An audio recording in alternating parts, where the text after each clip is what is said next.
Nevertheless, he described love, grief, and mourning as biological processes and argued that the child's tie to his mother is the human version of behaviour seen commonly in many other species of animal.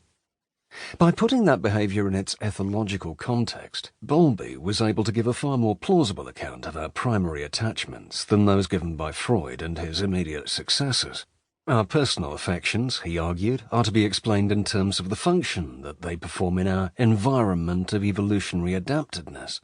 and the explanation will not be couched in terms that make any radical ontological division between us and other mammals.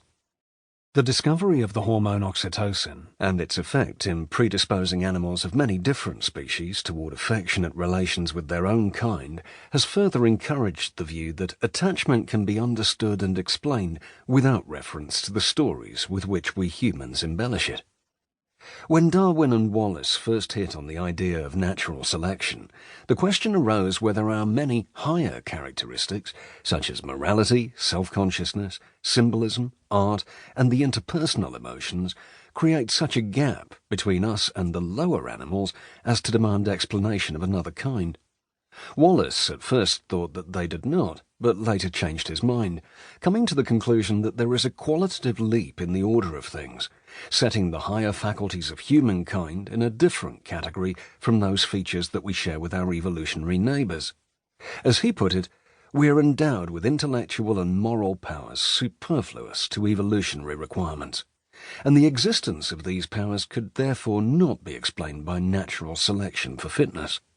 Darwin, however, remained attached to the view that natura non facit saltus, and in writing The Descent of Man, tried to show that the differences between humans and other animals, great though they are, can nevertheless be reconciled with the theory of stepwise development.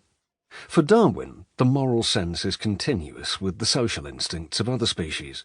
Through the theory of sexual selection, he gave an enhanced account of the resources on which natural selection can draw, and made the suggestion, taken up in our own time by Steven Pinker and Geoffrey Miller, that many of the higher faculties of man, such as art and music, which seem on the face of it to be devoid of any evolutionary function, should be seen as resulting from selection at the sexual level.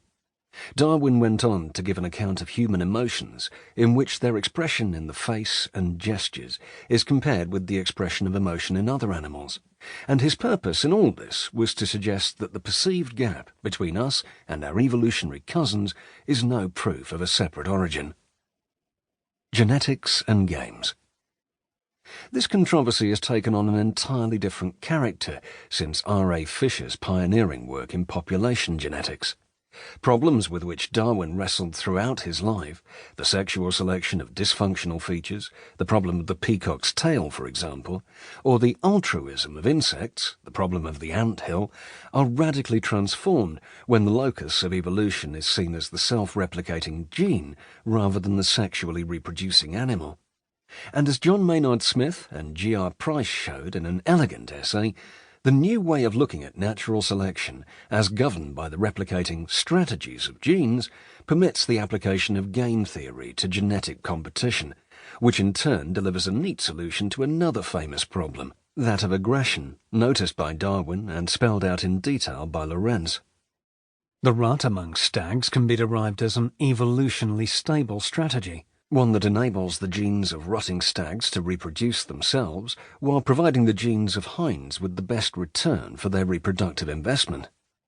This approach, generalized by R. Axelrod, has had profound consequences, for example, in showing that there might be an evolutionary advantage in reciprocally altruistic cooperation, even when not part of kin selection, as when female bats allegedly share their booty of blood with other unsuccessful females in a colony.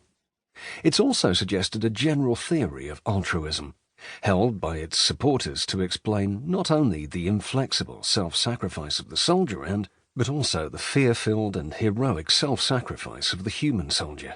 It's important to recognize that the game-theoretic approach to altruism is distinct from the theory of inclusive fitness defended in W.D. Hamilton, The Genetical Evolution of Social Behavior, Journal of Theoretical Biology 7, according to which altruism extends to kin and in proportion to the degree of kinship. In short, we seem to have been brought a step nearer the proof of